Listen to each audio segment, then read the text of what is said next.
So how do you use your reputation and positioning pillar blueprint? So after I've interviewed you and got all of your ethos and what you want to be known for and how and why, and I put it all into essentially what is a personal brand pillar document.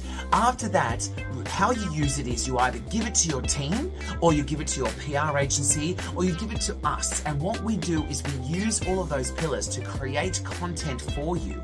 The idea behind it is that your reputation as an industry leader and a key opinion leader is determined by the content that you produce that your audience sees, because when they interact with your content across all levels, what they do is they form an opinion about you. So if you're scattered and going in all different directions, then it's really hard to build the reputation that you want to cultivate. So what that blueprint does for you is enables the teams around you and yourself to navigate all of your content clearly, so you've got a direction to build the reputation that you deserve. If you have any other questions about your reputation or brand pillar blueprint, give us a call or have a chat with me and my team, and we can define it for you so we can get you on the right track.